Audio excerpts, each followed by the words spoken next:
Welcome students to the next part of this effects of electric current chapter. आणि आज आपण पाहणार आहोत magnetic field produce by current through a circular loop of a conducting wire हा topic. Okay, so don't worry, topic जरी मोठा वाटला असला तरी खूप सोपा आणि खूप लहान टॉपिक आहे. Okay, so let start. तर हा जो टॉपिक आहे बेसिकली तो आधीच्याच टॉपिकवर डिपेंड आहे, त्याचंच थोडं ॲडव्हान्स व्हर्जन म्हणजे हा टॉपिक आहे. ओके, तर आधीच्या टॉपिकमध्ये आपण काय बघितलं की जर एखादी कंडक्टिंग वायर असेल, ओके ठीक आहे, कंडक्टिंग वायर असेल तर ती वायर जर त्यातून करंट फ्लो होत असेल, ठीक आहे, त्या वायरमधून जर करंट फ्लो होत असेल तर आपल्याला माहिती आहे की त्या वायरमधून मॅग्नेटिक फील्ड प्रोड्यूस होते आणि ती सर्क्युलर फॉर्ममध्ये असते अशी. ओके, म्हणजेच काय, तर सपोज ही जर कंडक्टिंग वायर आहे स्ट्रेट, ओके स्ट्रेट वायर आहे आणि तिला मी करंट फ्लो करतो आहे त्या वायरमधून, ठीक आहे, त्या वायरमधून करंट फ्लो होत आहे बरोबर. तर त्या वायरमधून जर करंट फ्लो होत असेल तर तिच्याभोवती एक मॅग्नेटिक फील्ड प्रोड्यूस होते बरोबर. आता ती आपण कशाने फाइंड करतो, तर राईट हँड थंब रूलनी बरोबर. म्हणजे ह्या वायरमधून जर सपोज ह्या डायरेक्शननी करंट फ्लो होत आहे, ओके ह्या डायरेक्शननी जर करंट फ्लो होत आहे तर मी असा माझा अंगठा ठेवणार राईट हँड थंबनुसार आणि बाकीचे जे बोट आहे ते मला करंट मॅग्नेटिक फील्डची डायरेक्शन देणार आणि ही होणार करंटची डायरेक्शन, राईट. सो ही होणार मॅग्नेटिक फील्डची डायरेक्शन. म्हणजे मॅग्नेटिक फील्ड जी प्रोड्यूस होणार जर करंट ह्या डायरेक्शननी फ्लो होत असेल तर ती ह्या प्रकारे होणार, ओके ह्या डायरेक्शननी होणार, राईट बरोबर ना. म्हणजेच काय, तर तुमची जो फील्ड आहे तुम्ही ह्या पॉईंट कन्सिडर केला आणि इथला एक पॉईंट कन्सिडर केला, ह्या सर्क्युलर म्हणजे मॅग्नेटिक फील्ड ही सर्क्युलर फॉर्ममध्ये होणार बरोबर, सर्क्युलर फॉर्ममध्ये होणार ती. आता त्या मॅग्नेटिक फील्डचा हा जर पॉईंट मी कन्सिडर केला आणि इकडला पॉईंट कन्सिडर केला तर ती जी मॅग्नेटिक फील्ड लाईन्स आहे ती इथून निघती आणि इथे जाते. ह्याचा अर्थ हा साऊथ पॉईंट आहे किंवा साऊथ पोल आहे आणि हा जिथून निघती आहे ती नॉर्थ आहे, ठीक आहे. तर एवढं तर आपण आधीच्या पार्टमध्ये पाहिलं आहे बरोबर. Straight wire, magnetic field in the form of circle, okay जिथून निघते तो नॉर्थ, जिथं एंड होते तो साऊथ, ठीक आहे. आता इथे काय म्हटलं आहे बघा की magnetic field produce by current, okay तर हे तर आपल्याला माहितीच आहे. आता through a circular loop of a conducting wire, म्हणजे ही जी कंडक्टिंग वायर आहे ती सर्क्युलर लूपच्या फॉर्ममध्ये आता बनवली आहे. म्हणजे काय, तर जी वायर आधी मी स्ट्रेट घेतली होती तिलाच आता मी वाकवून सर्क्युलर फॉर्ममध्ये केली आहे, ठीक आहे, कळत आहे, सर्क्युलर बनवली आहे आणि त्या सर्क्युलर फॉर्ममधून आता करंट फ्लो होत आहे, ठीक आहे. मग तिथे मॅग्नेटिक फील्ड कशी होणार ते बेसिकली या टॉपिकमध्ये आपल्याला डिस्कस करायचं आहे. ओके, सो हे बघा मी इथे आता हा जो वायर आहे तो स्ट्रेट घेण्याऐवजी मी त्याला सर्क्युलर फॉर्ममध्ये घेतलं आहे. कसं आहे बघा, हा आहे सर्क्युलर वायर, ओके हा जो सर्कल दिसतोय ना तुम्हाला तो आहे बेसिकली सर्क्युलर वायर, ओके. त्याला मी इथे रेजिस्टन्स, ओके तुम्ही ॲमीटर कनेक्ट करू शकता किंवा नाही करू शकत, डिपेंड करतं, ठीक आहे. आणि इथे मी बॅटरी कनेक्ट केली आहे, ठीक आहे, पॉझिटिव्ह निगेटिव्ह. मग हा पॉझिटिव्ह आहे तर करंट या डायरेक्शननी फ्लो होणार असा, ठीक आहे, आणि इथून असा इकडे निघणार, हे बघा मी ॲरोनी दाखवलं आहे, ओके. सो आता करंट माहिती झाला आहे, ठीक आहे, तो इथनं जाणार आणि असा येणार आहे आणि ही वायर मी सर्क्युलर फॉर्ममध्ये अशी अरेंज केली आहे बरोबर. आता ही जी वायर आहे ही कंडक्टिंग वायर आहे आणि तिथून करंट फ्लो होत आहे तर ऑब्व्हियसली तिथेसुद्धा मॅग्नेटिक फील्ड प्रोड्यूस होणार बरोबर. आता मॅग्नेटिक फील्ड प्रोड्यूस होत आहे मग ती आपण काढतो कशाने, तर राईट हँड थंब रूलनी, ठीक आहे. तर इथेसुद्धा ही जी वायर आहे मी इथले 2 पॉईंट्स कन्सिडर केले आहे, कशासाठी, तर समजावं म्हणून आपल्याला. बाकी ही जी मॅग्नेटिक फील्ड आहे ती सर्वच पॉईंटवर प्रोड्यूस होणार, परंतु जस्ट समजावं म्हणून मी 2 पॉईंट आधी कन्सिडर केले, ओके.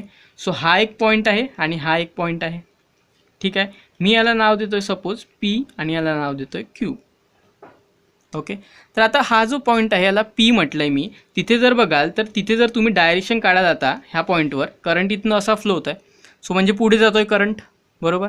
मग मी तिथे माझा अंगठा ठेवला राईट हँड थंब रूलनुसार, ओके. आणि मला आता मॅग्नेटिक फील्डची डायरेक्शन काढायची आहे तर ही जी उरलेली बोट आहे ती मी अशी कर्ल करणार त्याभोवती, वायरभोवती बरोबर. ह्या वायरला सपोज मी पकडलं आहे, ती वायर ही आहे सपोज, ओके पुढे जाते असा करंट, ओके. आणि मी ह्या वायर, हा करंटची डायरेक्शन झाली अंगठा मीन्स, आणि हे कर्ल्ड फिंगर म्हणजे मॅग्नेटिक फील्ड. म्हणजे इथे जी मॅग्नेटिक फील्ड होत आहे ती अशी सर्क्युलर फॉर्ममध्ये आहे, ओके ती अशा फॉर्ममध्ये होत आहे बरोबर. तर तीच जी सर्क्युलर मोशन आहे ती अशी होत आहे मॅग्नेटिक फील्ड, बरोबर, सर्क्युलर फॉर्ममध्ये. इथून निघते बघा, ह्या पॉईंटवर निघते आणि इकडे जाते. म्हणजे इथून निघते मीन्स हा काय आहे, तर हा नॉर्थ आहे, आणि अशी जाते मीन्स हा साऊथ आहे. ठीक आहे, बरोबर. म्हणजे निघत इथून आहे तर ती कुठला पॉईंट आहे, तो नॉर्थ पोल आहे, आणि जात इकडे आहे म्हणजे साऊथ पोल आहे. ठीक आहे, मग मी याची डायरेक्शन कशी देणार, तर इकडून इकडे जाते, म्हणजे इकडनं डायरेक्शन आहे अशी, आणि इकडे परत येते. ओके, सो इकडे जात आहे ही फील्ड. ठीक आहे, 3-4 लाईनी. ओके, आता ह्या 3-4 लाईन्स कशाला काढल्या, तर ती जी फील्ड आहे ती बेसिकली अशी पसरली असणार. ठीक आहे, म्हणजे ती एकाच पॉईंटवर नसणार. ओके, सो ती जी फील्ड आहे ती एकाच पॉईंटवर नाही मग, बरोबर ना, कारण फील्ड जी आहे, field means what, area in which magnetic field is attractive or repulsive. Magnetic force is attractive or repulsive. मग मॅग्नेटचा जो भोवतालचा एरिया आहे जिथपर्यंत ती अफेक्टिंग आहे, that is nothing but the magnetic field. So इथे जी मॅग्नेटिक फील्ड आहे ती सेंटरपासून तर इकडेपर्यंत असणार. ओके, सो मी यांना ह्या ज्या लाईन्स आहे मॅग्नेटिक लाईन्स ऑफ फोर्स, त्यांना मी डायरेक्शन दिली आहे. ओके, सो ही नॉर्थ आणि ही साऊथ. ओके, तसंच इथे जर मी कन्सिडर केलं हा क्यू पॉईंट. ओके, सो इथे सुद्धा मी हा जर आता इथे डायरेक्शन अशी असणार. ओके, इकडनं इकडे येणार, बरोबर, डायरेक्शन. सो इथे जर मी आता माझा अंगठा ठेवला राईट हँड, आणि इथे जर मी कर्ल केले हे फिंगर्स, तर ती अशी होणार. म्हणजेच काय, तर इथे सुद्धा बघाल तर ही डायरेक्शन इकडे जाते आहे. ओके, इकडे जाते आहे मीन्स हा साऊथ आहे, आणि इकडनं अशी परत येणार मीन्स हा नॉर्थ आहे. ओके, आहे ती सर्क्युलर फॉर्ममध्ये, पण इथे सर्कल आपण असे दाखवू शकत नाही, सो मी असे दाखवले. ओके, अशा पद्धतीने. ठीक आहे, सो इकडे सुद्धा डायरेक्शन हीच आहे, बरोबर. ठीक आहे, तर आता तुम्ही बघाल इथे जी मॅग्नेटिक लाईन्स ऑफ फोर्स आहे, ज्या ह्या पॉईंटवर आहे, ह्या पॉईंटवर आहे, त्या सर्क्युलर फॉर्ममध्ये आहे, आणि त्या सेंटरपासून तर इथून म्हणजे ह्या पॉईंटपासून तर ह्या लूपच्या सेंटरकडे बघा वाढत वाढत वाढत जाते. ठीक आहे, वाढत वाढत वाढत जाते, इथे सुद्धा वाढत जाते, बरोबर. आणि तर इथे बघाल तर इथे त्या सेंटरवर येऊन जमा होते किंवा एका जागी येत आहे.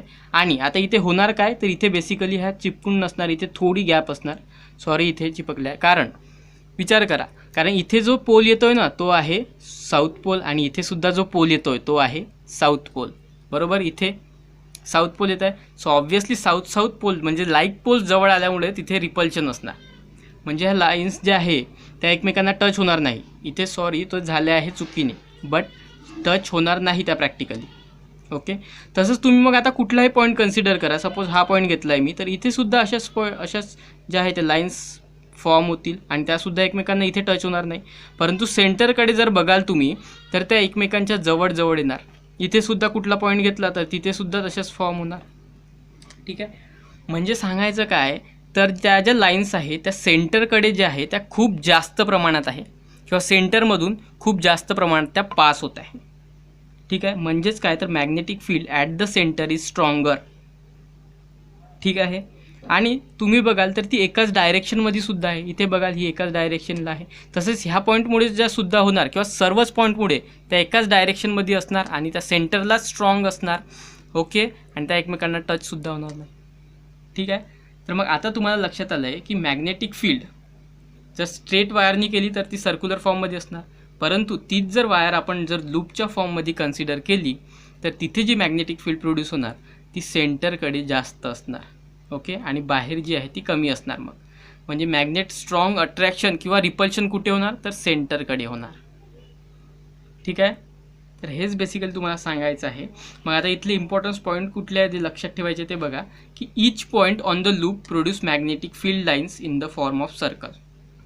प्रत्येक पॉईंट, आता हे जस्ट मी 2 पॉईंट्स याच्यासाठी घेतलेत तुम्हाला समजावं म्हणून. ठीक आहे, तुम्हाला सांगण्यासाठी. ओके, सो ईच पॉईंट म्हणजे प्रत्येक पॉईंट लूपवरचा मॅग्नेटिक फील्ड प्रोड्यूस करतो in the form of circle. कशा, तर सर्कलच्या फॉर्ममध्ये, सर्क्युलर फॉर्ममध्ये.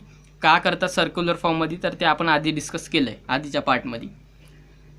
At the centre of the loop circles are bigger, right. At the centre circles are bigger so that arc is considered as straight line. आता बघा हा point काय आहे, की at the centre circles are bigger, म्हणजे तुम्ही जर बघाल इथे जो आहे तो सर्कल लहान आहे, बरोबर. परंतु तेच जर तुम्ही सर्कलकडे इथे सेंटरकडे बघाल लूपच्या, तर तो सर्कल आहे मोठा. राईट. ठीक आहे.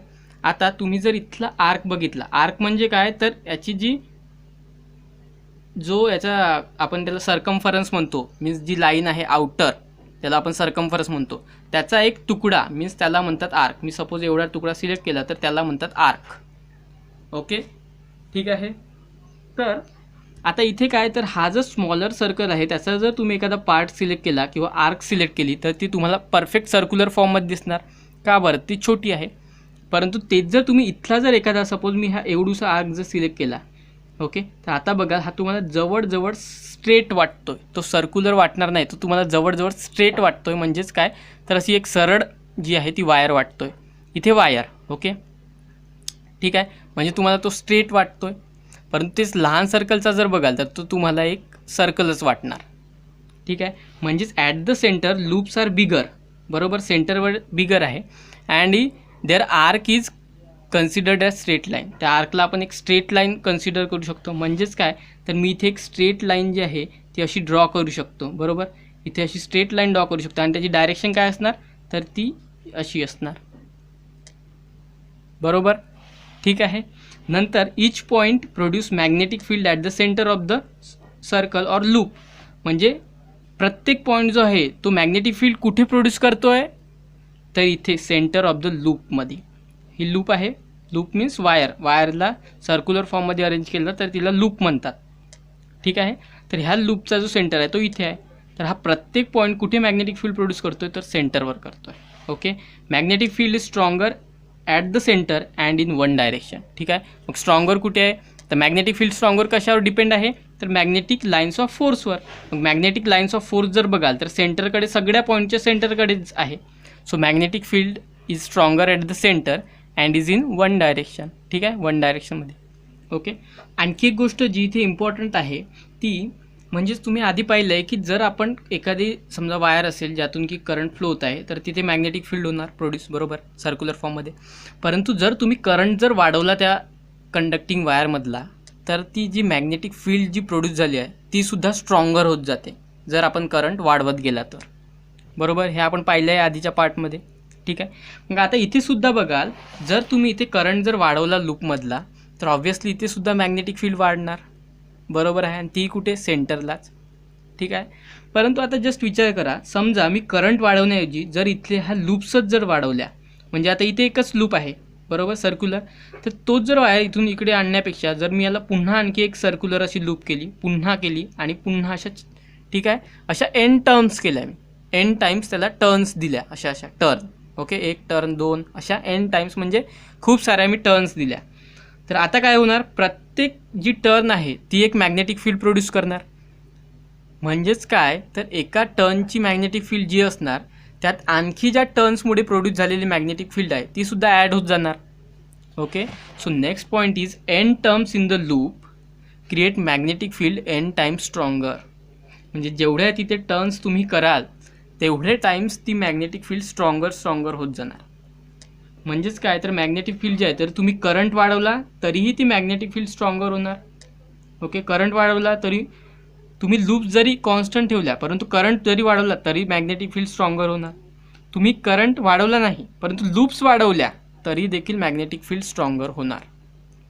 ओके, आणि दोन्ही वाढवलं तर ऑब्व्हियसली होणारच आहे. सो हा सुद्धा एक नेक्स्ट पॉईंट तुम्ही लक्षात ठेवा. ओके, आणि ह्याच सर्व गोष्टी तुम्हाला जे आहे त्या पुस्तकात इथे ह्या टॉपिकमध्ये तुम्हाला सांगितले आहे. जे जे पॉईंट्स मी सांगितल्या, ज्या गोष्टी सांगितल्या त्या तुम्ही इथे अंडरलाईन करून ठेवा. ओके, हा टॉपिक कंप्लीट इथपर्यंत आहे. ओके, सो हे सर्व आपण आता इथे डिस्कस केलेलं आहे. Now the next topic is magnetic field due to a current in a solenoid.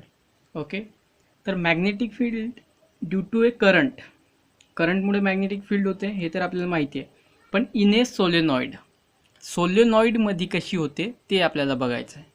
Okay, याआधी आपण बघितलं की लूपमध्ये कशी होते. ठीक आहे, तर ते तुम्हाला समजले. आता सोलेनॉइडमध्ये कशी होते, पण त्याआधी की सोलेनॉइड म्हणजे काय. ओके, कारण सोलेनॉइड हे स्ट्रक्चर तुम्ही आय थिंक पाहिलं आहे पण तुम्हाला नेमकं माहिती नाही की solenoid means what. Okay, so मी सांगतोय बघा, तुम्ही स्प्रिंग पाहिली आहे. ओके, सो जस्ट तुम्ही जी स्प्रिंग पाहिली आहे ना तेच एक्झॅक्टली सोलेनॉइड आहे. फक्त तिथे स्प्रिंगच्या जागी जे मटेरियल वापरतात ते दुसरं कुठलंही असतं, ओके, लोखंड असू शकतं किंवा इतर कुठलं असू शकतं, आयरन. ओके, सो जो सोलेनॉइड आहे त्यात बेसिकली जस्ट मेटल जे आहे ते कॉपर वापरतात, बाकी जे स्ट्रक्चर आहे ते जस्ट सेम स्प्रिंगसारखं असतं. ओके, तर सोलेनॉइड म्हणजे काय आहे की copper wire wound in a chain of loops. म्हणजे काय, तर जी कॉपर वायर आहे ती अशी चेनच्या फॉर्ममध्ये अरेंज केली असते. कशी, तर बघा हे स्ट्रक्चर मी केलं आहे ही. ओके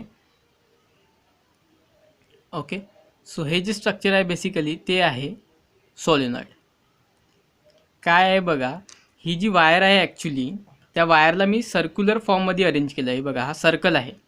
ओके, ह्याला मी असं सर्क्युलर फॉर्ममध्ये अरेंज केलं आहे, असा सर्कल. आणि हे सर्कल मी पुढे पुढे नेले. ओके, इथून तुम्ही बघा. ठीक आहे, म्हणजेच काय, त्याला सर्क्युलर फॉर्ममध्ये मी अरेंज केलं आणि ती पुढे नेलं. जशी स्प्रिंग असते ना, एक्झॅक्ट सेम स्ट्रक्चर असतं सोलेनॉइडचं देखील. ओके, फक्त स्प्रिंगमध्ये जे मटेरियल वापरतात ते कुठलेही असू शकतं, परंतु सोलेनॉइडमध्ये जे मटेरियल वापरतात ते कॉपर वायर असतं.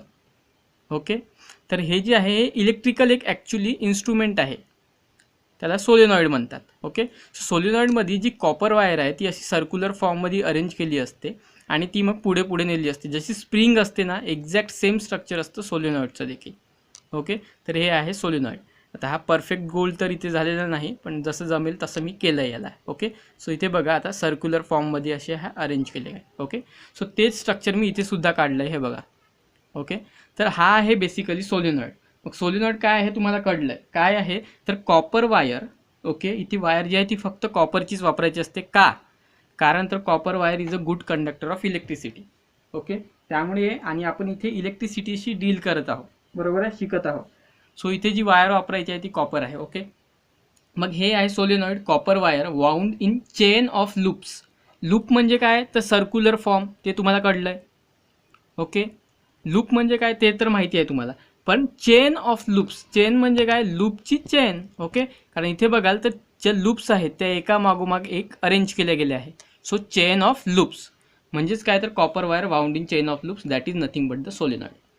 ठीक आहे, दॅट इज, आणि म्हणजेच काय, तर spring like structure simply. Okay, ही डेफिनेशन पुस्तकात सुद्धा आहे तुमची. ओके, मग आता आपण पाहणार आहोत magnetic field due to a current in solenoid.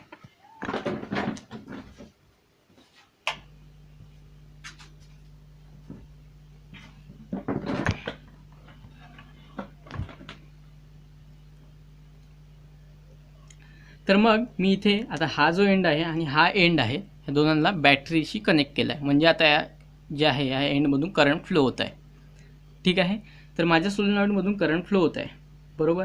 आता हा जो सोलेनॉइड आहे तो काय आहे, बेसिकली जी आपण आधी लूप पाहिली होती.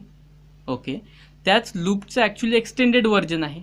म्हणजे ज्या लूप आपण एकच तिथे लूप्स कन्सिडर केली होती, सिंगल लूप, तिथेच बघाल तर ह्या ज्या लूप्स आहेत त्या एकोमागोमाग एक अशा बेसिकली अरेंज केल्या गेल्या आहे. ओके, ठीक आहे ना, कारण ही जी सर्कल होता, एक जो सर्कल होता त्यालाच आपण एका मागोमाग तुम्ही बघाल हा सर्कल आहे एक. ओके, हा बघा हा खालून गेला आहे आणि इथे वरती आला आहे, म्हणजे हा इथपर्यंत जर बघाल तर हा एक सर्कल आहे. जर मी याला जवळ जर आणलं, ओके, त्याला जर कंप्रेस केलं त्या स्प्रिंगला, तर ॲक्च्युली तो एक सर्कल आहे. तसं इथून जर पुढे जर हा भाग बघाल तुम्ही, तर हा सुद्धा इथपर्यंत एक सर्कलच येणार. म्हणजेच काय, सोलेनॉइड बेसिकली अशा ज्या लूप्स आहेत त्यांना जवळ आणलं आहे. ओके, सो मग आता तुम्ही जर बघाल तर तुम्हाला समजायला मी हा समजा एक सर्कल आहे तिथला, याला कन्सिडर केलं मी. मग तुम्ही जर बघाल तर आपण तिथे बघितलं होतं की सेंटरला जी आहे ती फील्ड स्ट्रॉंग असते. का बरं, तर इथे जी फील्ड प्रोड्यूस होते ती अशी सर्क्युलर फॉर्ममध्ये होते, बरोबर, आणि इथून बाहेर निघते. सो इथे सुद्धा अशी आहे, ती रिंग्ज अशा आहे, बरोबर, स्ट्रेट. सो इथे काय होणार, मग इथे जी ॲक्च्युली करंट फ्लो होत आहे, सपोज हा करंट या डायरेक्शनमध्ये फ्लो होत आहे, पुढे असा इथून पुढे जातो आहे. ओके, तर मी काय करणार, मग right hand thumb rule. Okay, हा माझा राईट हँड आहे आणि हा करंटच्या डायरेक्शनमध्ये ठेवला आहे मी अंगठा माझा. ठीक आहे, आणि ह्या ज्या बोट आहे ते मी ॲक्च्युली कर्ल करणार याच्या भोवती. सो मग मला लक्षात आलं आहे की इथून असा जो सर्कल आहे तो असा फॉर्म होतो आहे आणि आतमध्ये जाऊन परत निघतो. म्हणजे जी फील्ड फॉर्म, ज्या लाईन्स फॉर्म झाल्या आहेत त्या अशा फॉर्म झाल्या आहे. ठीक आहे, आणि इथून बाहेर निघते अशा गोल. म्हणजे आता तुम्ही बघा तर काय होतं आहे की फील्ड जी आहे ती एका बाजून निघत आहे, म्हणजे इकडून जात आहे आतमध्ये. याचाच अर्थ काय, इकडून लाईन्स निघत आहे म्हणजे इथे आहे तो नॉर्थ पोल आणि इकडे एंड होत आहे या पॉईंटला इकडे बाहेर. सो हा आहे मग साऊथ पोल, बरोबर. सो हा आहे नॉर्थ पोल आणि हा आहे साऊथ पोल. ठीक आहे. मग अशाच सगळ्या लूप्सच्या केसमध्ये होणार. हे एकासाठी दाखवलं आहे, तसंच इथे सुद्धा होणार. ओके. आता मी जर डायरेक्शन जर चेंज केली करंटची, ओके, करंट जर या डायरेक्शननी फ्लो होत असेल, ओके, म्हणजे इकडनं इकडे येतोय, तर मग मी हा सुद्धा चेंज होणार, माझा अंगठा इथे ठेवणार मी, राईट, आणि इकडनं जे आहे ते आतमध्ये जाणार. सो आता इकडे नॉर्थ पोल येणार आणि इकडे साऊथ पोल येणार. ओके. तर तेच मी इथे सुद्धा केलं आहे बघा. आता इथे खूप साऱ्या मी लूप्स घेतल्या आहे आणि तिथे मी ह्या 2 लूप्सना मॅग्निफाय केलं आहे. ओके. तुम्हाला समजावं म्हणून मी त्यांना मॅग्निफाय केलं आहे. ठीक आहे, म्हणजे मोठ्या करून दाखवलं आहे. तर इथे सुद्धा मग ज्या लाईन्स फ्लो होणार त्या बाहेर तर कमी असणार, परंतु आतमध्ये बघाल तर त्या सर्क्युलर फॉर्ममुळे त्या सेंटरमधून अशा डायरेक्शननी फ्लो होणार सर्व. बरोबर आहे. आणि त्या सर्व लूपमध्ये कंटिन्यू होणार. का बरं? तर ही जी लाईन आहे ही ह्या लूपमुळे फॉर्म झाली आहे, बरोबर. आणि तीच पुढे या लूपमुळे पुन्हा ती पुढे कंटिन्यू होत जाणार. का बरं? त्या लूप जस्ट एका मागोमाग एक आहे म्हणून. ओके. म्हणजे आता कळतं एक तर काय होणार, इथे ज्या लूप्स आहे तिथे ही जी मॅग्नेटिक फील्ड आहे ना, मॅग्नेटिक फील्ड लाईन्स त्या सेंटरमधून अशा स्ट्रेट पास होत जाणार. ओके, अशा स्ट्रेट पास होत जाणार. ठीक आहे. जर तुम्ही एका लूपचं कन्सिडर केलं, ओके, समजा ही जर लूप असेल, एक लूप आहे ती, ओके, तर इथून जी फ्लो होणार ना लाईन ती अशा पद्धतीच्या होणार त्या बेसिकली. ठीक आहे, अशा पद्धतीच्या होत जाणार, राईट, अशा. आणि इथे सेंटरला त्या एकत्र होणार. म्हणजे बाहेर बघाल तर त्या लूपच्या खूप कमी लाईन्स आहे, म्हणजे तिथे काय तर फील्ड तिथे खूप कमी आहे. तर सेंटरला बघाल तर ह्या सर्व एका जागी येणार, म्हणजे सेंटरला फील्ड स्ट्रॉंग आहे. आणि त्या लाईन्स बघाल तर ह्या नियरली सर्क्युलर आहे, परंतु सेंटरला कशा असतात त्या आपण मागे पाहिला एक पॉईंट, की सेंटरला ते सर्कल्स बिगर होत जातात, की जणू आपण त्यांना स्ट्रेट लाईन कन्सिडर करू शकतो. ठीक आहे, हा पॉईंट आपण इथेच पाहिला आहे बघा. Each point produces at the center of loop circles are bigger. Okay, circles are bigger so that their arc is considered as straight line. Okay. So आपण त्यांना स्ट्रेट लाईन कन्सिडर करू शकतो. म्हणजेच काय तर ह्या ज्या सेंटरला असतात त्या स्ट्रेट लाईन्स असतात नियरली, म्हणून मी ते स्ट्रेट लाईन्स काढल्या आहे आणि त्या अशा कंटिन्यू होत जातात प्रत्येक लूपसाठी. ओके. ठीक आहे. मग आता तुम्हाला कळलं आहे की मॅग्नेटिक फील्ड जी असते सोलेनॉइडमध्ये ती कशी असते, तर ती सेंटरला स्ट्रॉंग असते आणि ती सेंटरला एकाच डायरेक्शनला असते आणि त्या एकमेकांना पॅरलल असतात. बरोबर. ठीक आहे, कळलं आहे. तर आता इथले कुठली इम्पॉर्टंट गोष्टी आहे. ठीक आहे. मग आता तुम्हाला हे सुद्धा कळलं आहे की इथे मग इकडून जर लाईन येत असेल आणि इकडे एंड होत असेल तर इथे काय होणार, तर इथे होणार नॉर्थ पोल. बरोबर. आणि इकडे होणार मग साऊथ पोल, राईट. हा नॉर्थ पोल होणार, हा साऊथ पोल होणार. ठीक आहे. मग अशी अरेंजमेंट तुम्हाला कुठे पाहायला मिळेल आणखी, तर तुम्ही बघितलं असेल की अशा ज्या लाईन्स असतात. आता ह्या बघा, हे लूप जर असेल तर ह्या लाईन्स ॲक्च्युली काय होत आहे, तर ह्या बाहेरून अशा अटॅच होत आहे एकमेकांना, अशा ॲक्च्युली अटॅच आहे त्या. ओके. ह्या जर लाईन्स बघाल तर ह्या ॲक्च्युली एकमेकांना अशा अटॅच होऊन आहे. ओके. हा सर्कल खूप मोठा होत जाणार आणि हा इथे असा अटॅच होणार एकमेकांना. ओके. हा सुद्धा अशी जाऊन एकमेकांनाही टच होणार इकडे. ठीक आहे. म्हणजे सेंटरला त्या पॅरलल असतात नियरली पण लूपच्या. ठीक आहे.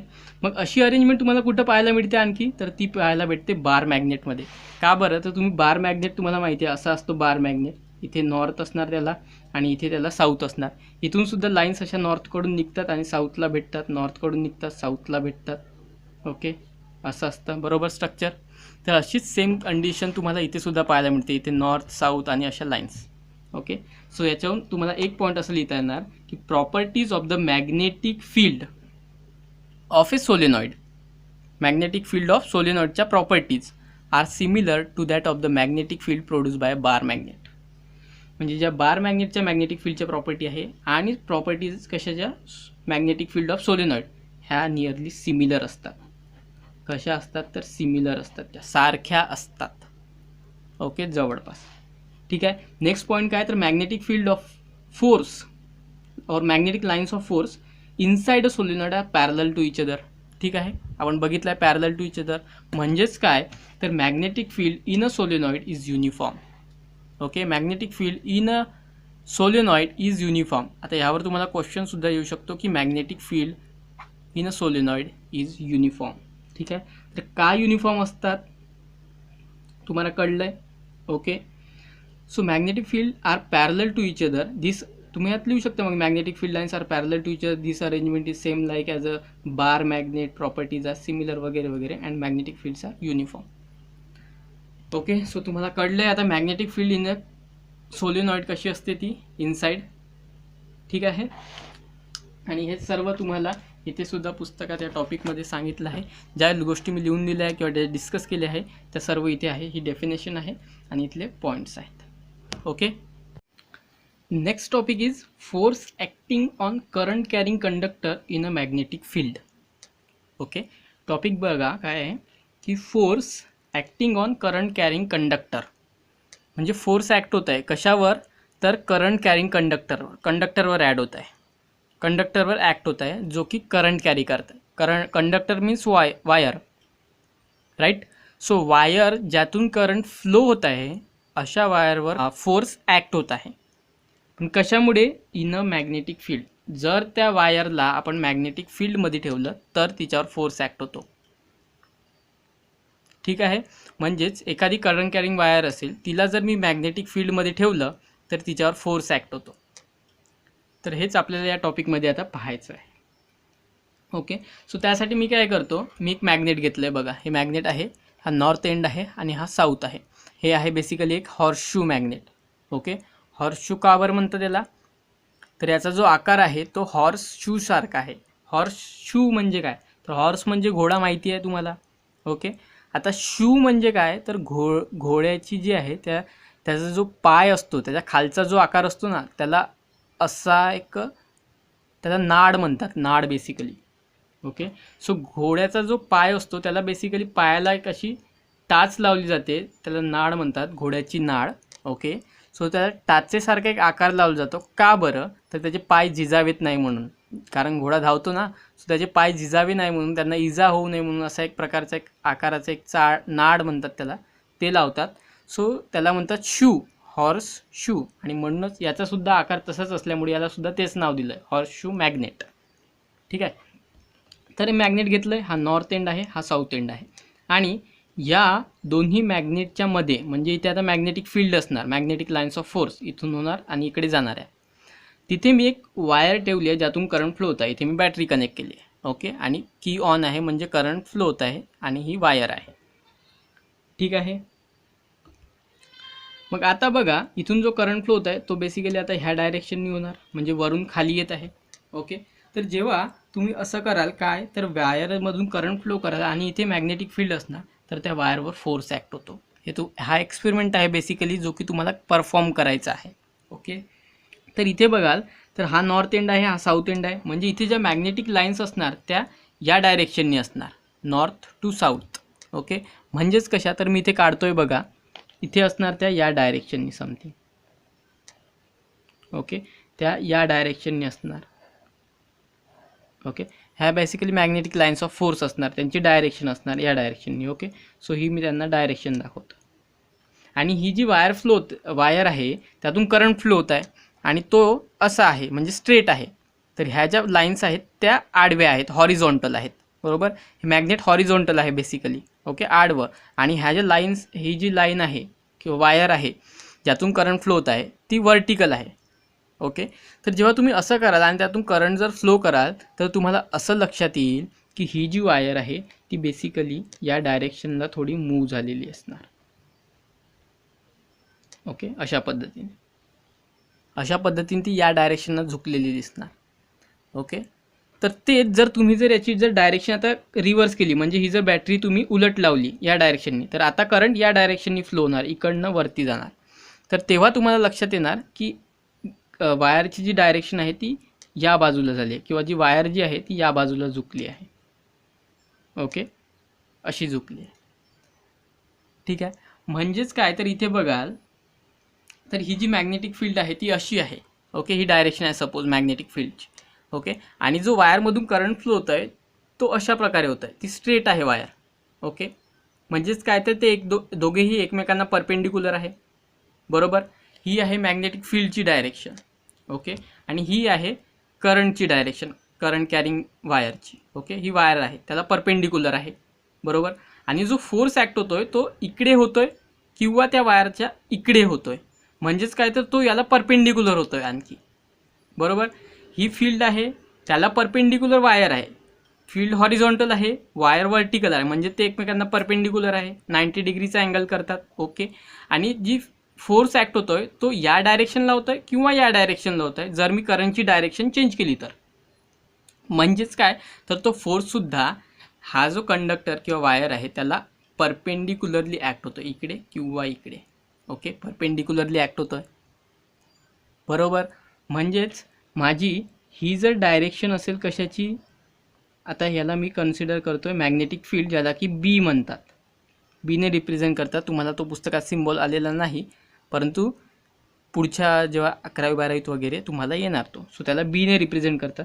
तर ही जर बी असेल तर त्याला परपेंडिक्युलर काय हवं आहे आपल्याला, तर कंडक्टर ज्यातून करंट फ्लो होतोय. So me I means current. Okay. आणि त्यांना जो फोर्स ॲक्ट होतोय तो बेसिकली आहे त्यांना परपेंडिक्युलर डायरेक्शन. ओके. सो हा एफ असं तुम्हाला म्हणता येईल. बरोबर. म्हणजेच काय, तर हे जर एकमेकांना परपेंडिक्युलर असेल, काय, मॅग्नेटिक फील्ड आणि करंट, तर त्यांच्यावर जो फोर्स ॲक्ट होतो त्या वायरवर ज्यातून करंट फ्लो होत आहे तो सुद्धा त्यांना परपेंडिक्युलर डायरेक्शन होतो. ठीक आहे. आता हा एक्सपेरिमेंट आहे, तुम्ही एक्सपेरिमेंट कराल तर तुम्हाला आणखी चांगलं समजेल ते. ओके. सो नॉर्थ साऊथमध्ये जेव्हा तुम्ही, म्हणजेच काय, तर मॅग्नेटिक फील्डमध्ये जेव्हा तुम्ही कंडक्टिंग वायर ठेवाल तर तिच्यावर फोर्स ॲक्ट होतो. ओके. आणि तो कसा ॲक्ट होतो, तर तो एकमेकांना परपेंडिक्युलरली ॲक्ट होतो. ठीक आहे. तर आता तुम्हाला कळलं ते कशावर ॲक्ट होतोय, तर फोर्स जो आहे तो मॅग्नेटिक फील्डमध्ये ठेवलेल्या कंडक्टरवर ॲक्ट होतोय ज्यातून करंट फ्लो होतोय. आणि जर तुम्ही करंटची डायरेक्शन रिव्हर्स केली, म्हणजे उलटी केली, समजा करंट इकडून फ्लो होत होता तेव्हा फोर्स इकडे, म्हणजे ती वायर जी आहे ती इकडे झुकली या बाजूला. तेच जर करंट या डायरेक्शननी फ्लो होत असेल, म्हणजे खालून वर, तर तो जो वायर आहे तो या डायरेक्शनला झुकला आहे, लेफ्ट. ओके. सो डिपेंड करतं की जे करंट जो आहे तो कुठल्या डायरेक्शननी फ्लो होतोय त्यानुसार तो फोर्ससुद्धा चेंज होतोय. बरं, आता मग समजा हा करंट चेंज करण्याऐवजी मी जर मॅग्नेटला चेंज केलं तर, म्हणजे हा नॉर्थ पोल इकडे घेतला आणि हा साऊथ पोल इकडे घेतला, तरीसुद्धा फोर्स चेंज होणार का? So the answer is yes, force change होणार. ओके. म्हणजेच काय, तर करंटची डायरेक्शन चेंज केली तरीसुद्धा फोर्सची डायरेक्शन चेंज होणार. आणि मॅग्नेटची डायरेक्शनसुद्धा, म्हणजे मॅग्नेटिक फील्डची डायरेक्शनसुद्धा चेंज केली तरीसुद्धा फोर्सची डायरेक्शन चेंज होणार. Okay. So this is basically what that I want to tell you. Okay. So direction of force is dependent on both direction of current and direction of magnetic field. ठीक आहे. तर हाच तुम्हाला basically सांगायचं होतं आणि हे तुम्हाला तुमच्या पुस्तकात सुद्धा दिलेलं आहे. कुठल्या गोष्टी आहे ज्या अंडरलाईन तुम्हाला करायच्या इम्पॉर्टंट त्या सांगतोय त्या करून घ्या. So direction of force on the wire is perpendicular to both magnetic field and the direction of current. Next, if the direction of current is reversed, the direction of force also gets reversed. ठीक आहे. यांना underline करा तुम्ही. ठीक आहे. इथेच तुम्ही आणखी एक लिहून घ्यायच्या खाली, इथे सुद्धा लिहून ठेवा, वाटलं इथे लिहून ठेवा. इथे काय म्हटलं आहे की डायरेक्शन जर करंटची रिव्हर्स केली तर फोर्सची डायरेक्शन रिव्हर्स होते. ठीक आहे. इथे लिहून घ्या. Also if direction of magnet is reverse or magnetic field is reverse, the direction of force also get reverse. ठीक आहे. आणि नंतर एक हे स्टेटमेंट अंडरलाईन करा की the direction of force, this force, okay, direction of this force depends on both, okay, direction of current and the direction of magnetic field. ठीक आहे. सो आता तुम्हाला कळलं आहे की जर जी एखादी वायर ज्यातून करंट फ्लो होत आहे तिला जर मॅग्नेटिक फील्डमध्ये ठेवलं तर तिच्यातून करंट जो आहे तो जर फ्लो होत असेल तर तिच्यावर फोर्स ॲक्ट होतो. ठीक आहे. आणि हा जो फोर्स आहे तो कसा असतो, तर मॅग्नेटची जी डायरेक्शन आहे मॅग्नेटिक फील्डची आणि करंटची त्यांना परपेंडिक्युलर असतो. ठीक आहे. तर ह्यालाच कॅल्क्युलेट करण्यासाठी जो नेक्स्ट जो रूल दिला गेला आहे तो आहे Fleming's left hand rule. Okay. कारण तुम्हाला आता प्रत्येक वेळी तर तुम्ही तिथे हे नाही करणार, म्हणजे तुम्हाला जर सांगायचं असेल की वायर जर अशी असेल ज्यातून करंट असा फ्लो होत आहे आणि मॅग्नेटिक फील्ड अशी असेल तर कुठे फोर्स होणार, कुठल्या डायरेक्शनला होणार. सो ते कॅल्क्युलेट करण्यासाठी दिला गेला आहे फ्लेमिंग्ज लेफ्ट हँड रूल, जो की फ्लेमिंग नावाच्या सायंटिस्टने दिला आहे म्हणून इथे त्याचं नाव आहे. सो लेफ्ट हँड रूल, मग इथे ऑब्व्हियसली लेफ्ट हँड असणार. सो मी माझा लेफ्ट हँड घेतला आहे. ओके. त्याच्यानुसार काय आहे की तुमचे जे मिडल फिंगर आहे, फिंगर कुठले ते आधी लक्षात घ्या, अंगठ्याच्या साईडचे तिन्ही फिंगर्स. ओके, हा झाला तुमचा मिडल फिंगर म्हणजे मधातलं बोट. हा झाला तुमचा फोर फिंगर. ओके, त्यालाच रिंग फिंगरसुद्धा म्हणतात, ज्यात रिंग घातली जाते अंगठी. आणि हा तुमचा thumb. So thumb, forefinger, middle finger. Okay, अंगठ्याच्या साईडचे तिन्ही बोटं. सो यांना स्ट्रेच करा so that they are perpendicular to each other. So मी यांना स्ट्रेच केलं आहे बघा. हा माझा मिडल फिंगर आहे आणि हा माझा रिंग फिंगर आहे, जे एकमेकांना, किंवा फोर फिंगर जे एकमेकांना परपेंडिक्युलर आहे, आणि त्यांना परपेंडिक्युलर आहे माझा अंगठा. Okay, so stretch your thumb, forefinger and middle finger so that they are perpendicular to each other. Okay, हे फ्लेमिंगचं स्टेटमेंट आहे लेफ्ट हँड रूलचं. So stretch thumb, forefinger, middle finger of your left hand so that they are perpendicular to each other. ठीक आहे. Now if, okay, if this middle finger gives the direction of current and this forefinger gives the direction of magnetic field, then this thumb gives the direction of force. का बरं? तर ते simply आपण आधीच बघितलं की ते एकमेकांना परपेंडिक्युलर असतात. त्यामुळे जर करंट असेल आणि ही मॅग्नेटिक फील्ड असेल एकमेकांना परपेंडिक्युलर, तर हा त्याच्या फोर्सची डायरेक्शन देणार, कारण तो सुद्धा यांना परपेंडिक्युलर असतो म्हणून. सो हाच सिम्पली लॉ आहे, रूल आहे. ठीक आहे. Stretch middle finger, thumb and forefinger of your left hand so that they are perpendicular to each other. Okay, if middle finger gives the direction of current and forefinger gives the direction of magnetic field, thumb gives the direction of force. ठीक आहे. आता याला आणखी एक लक्षात ठेवायची trick सांगतोय तुम्ही. ओके, सो बेसिकली हा रूल काय आहे आधी पुस्तकात बघून घ्या, याचं स्टेटमेंट तुम्ही अंडरलाईन करून घ्या की according to this rule left hand, okay, हे इथून स्टेटमेंट आहे. According to this rule the left hand, thumb, index finger and middle finger are stretch so as to be perpendicular to each other. Okay, if the finger is in the direction of magnetic field and the middle finger points in the direction of current, then the direction of thumb is in the direction of force on conductor. इथपर्यंत statement आहे जे की मी तुम्हाला सांगितलं आहे. वाचून घ्या, तुम्हाला सिम्पली समजून जाणार ते. ओके, आता याला लक्षात कसं ठेवायचं ते एक सांगतोय बघा. तर हा जो आहे मिडल फिंगर, ज्याने आपण डायरेक्शन ऑफ करंट रिप्रेझेंट करतो, त्याला सिम्बॉल आहे आय. बरोबर आहे. मॅग्नेटिक फील्ड जे आहे त्याला सिम्बॉल आहे बी आणि फोर्स आपला एफ. ठीक आहे. तर याला ह्या फिंगरनी बघा आपण काय म्हणतो की आय जे म्हणतो आपण ते ह्या फिंगरनी म्हणतो. बरोबर. तर तेच कुणाला काही म्हणायचं असेल आपण म्हणतो B, right. So B, here is B, so आपण म्हणतो की बे, राईट. सो ह्या फिंगरनी आपण इंडिकेट करतो बे मीन्स, तो ह्या फिंगरनी आपण होणार बे, आणि हे जे मिडल फिंगर आहे त्याने आपण म्हणतो आय, राईट. आय मीन्स मी जेव्हा म्हणतो आपण स्वतःला मी, तेव्हा आपण ह्या बोटाने रिप्रेझेंट करतो. Okay, middle finger. So this is I, आणि याला म्हणतो आपण बे, राईट, मीन्स बी, आणि मग उरलेलं बोट मीन्स एफ. ठीक आहे. So I B F. I means current, B means magnetic field, F means then force. ठीक आहे. तर अशा पद्धतीने तुम्ही लक्षात ठेवू शकताय simply. Okay, so that's all guys for this video, आणि आय होप की तुम्हाला माझं शिकवणं आवडलं असेल, तुम्हाला समजलं देखील असेल. ओके, सो आणि चॅनलला जर तुम्ही सबस्क्राईब नसेल केलं तर सबस्क्राईब करा सो दॅट तुम्हाला पुढचे अपडेट्स मिळत राहतील. तुमच्या काही क्वेरीज असतील तर त्यासुद्धा तुम्ही कमेंट बॉक्समध्ये मला विचारा, मी नक्की त्यांना आन्सर करेल. आणि चॅनलला लाईक करा, शेअर करा, सबस्क्राईब करा. ठीक आहे. So thanks for watching.